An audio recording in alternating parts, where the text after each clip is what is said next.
là, le répertoire, et donc Proton qui est un service qui permet d'améliorer la protection de sa vie privée sur internet avec notamment un mail, Proton Mail, Proton VPN, Proton Calendar, Proton Drive, donc tout un tas de services chiffrés qui permettent de garder sa vie privée tout simplement. Voilà, donc oui, c'est très bien, et merci à eux. Donc ce petit répertoire, et tous les liens dans la description. Comme toujours. Ce petit répertoire. Donc admettons que notre adversaire joue E4. Donc ça va être une série de 5 vidéos. On va vous faire un petit résumé de tout ce qu'on va voir dans celle-ci avec des petits points de repère et après on approfondira dans chacune des vidéos suivantes. Donc E4, E6 la française, D4 le grand coup et D5. Fabien, toi t'es connu pour être un grand spécialiste de cette ouverture. Pourquoi? Alors quoi dire, en fait les noirs ils sécurisent un pion au centre avec cette chaîne de pions et ce coup E6, donc ils ont pu mettre un coup D5 et ça met la pression sur le pion E4 des blancs. La contrepartie pour avoir créé cette solidité, c'est qu'on s'est enfermé le fou C8.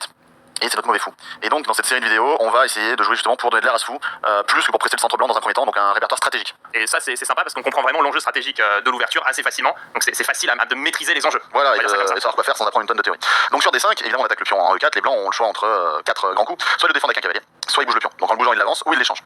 Ça sont les 4 grands coups, on verra évidemment les autres coups dans une vidéo un peu fourre-tout. Donc on va commencer par regarder le coup E5 qui quelque part est plus logique parce qu'on fait une prise d'espace, Fab, sur l'échiquier, on enterre vraiment le fou C8, ce qu'on appelle la variante d'avance. Exactement, donc on va vous montrer une petite variante. D'habitude les noirs adorent contre-attaquer le pion D4, mais là en fait comme je l'ai dit, on va plutôt penser à notre fou C8. Donc on va quand même jouer le fou C5 thématique défensive pour attaquer le pion D4, les blancs le défendent avec C3, logique sinon ils perdent leur chaîne de pion. Si je joue un coup comme pion prend C5, on va reprendre du fou en C5, puis on jouera cavalier C6 et on attaquera le pion E5, ça c'est jamais très bon.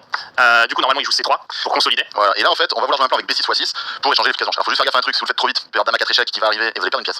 Si on le faisait vraiment directement, ça marcherait pas. Donc on va juste mettre en place les conditions pour que ça marche. Et je vous propose de jouer cavalier E7. Donc sur C3, cavalier E7, donc là tu laisses complètement ton pion C5 en prise. Ouais, mais sur pion C5, on pourra jouer a priori cavalier G6 ou cavalier C6, attaquer E5 et libérer le fou qui pourra prendre le pion C5. Donc les blancs normalement vont faire cavalier F3 ils vont se développer. Le cavalier E7 il va aller en C6, justement obstruer cette diagonale pour que dame à 4 soit un problème. On va dire que les blancs se développent en fou D3 et on fait B6 et maintenant les blancs peuvent plus éviter que le fou le fou noir aille en A6.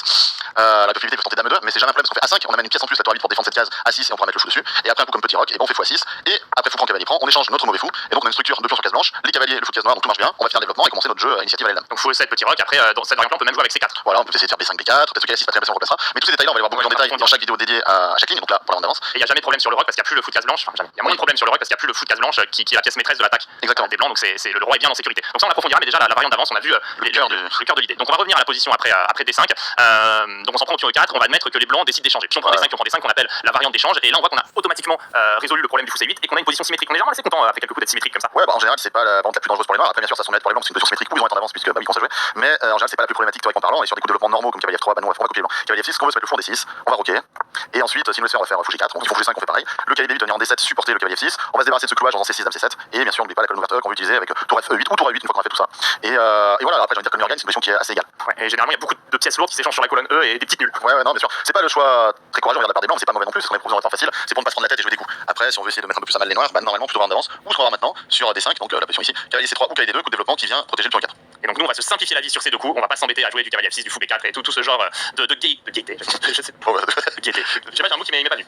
De joyeuserie, ok, c'est ça, tu vois.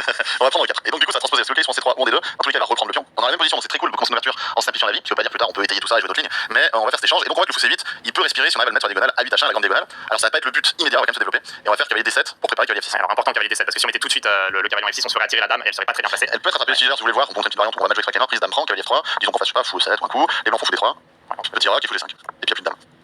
Donc là c'est un exemple, on n'est pas juste de le prendre, mais ça montre le problème de la dame F6 qui en général le mieux serait de repartir en D8 et on perd beaucoup de temps. Donc tout ça pour dire que cavalier D7, nickel. Important ouais. Pour soutenir le cavalier, disons que les blancs se développent par cavalier F3 et ici on va jouer juste cavalier G F6, donc on s'en prend au cavalier E4, admettons que les blancs prennent. Voilà, on reprend avec le cavalier bien sûr, on attaque pas la dame, disons fou D3, on attaque le centre blanc avec C5 thématique, disons qu'il prenne le pion attaqué quand même, on prend fou prend. Petit roc et bon cache le 3.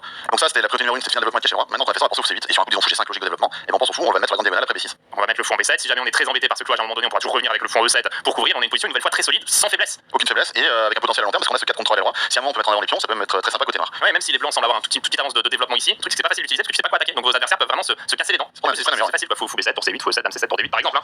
Mais toute notre pièce en place et on a une belle position saine. Donc on a fait le tour, Fabien évidemment sur E4 6, il y a d'autres coups ici par exemple, il y a un coup comme D3, sur quand on joue D5, il y a des coups comme dame E2, il y a aussi un gambit qui peut être dangereux, B3, D5, fou B2, on est même pas obligé de l'accepter. On montre un petit antidote sympa, il y a 4 6 cavalier 3. Voilà, bon tout ça on y reviendra, c'est des oiseaux rares, mais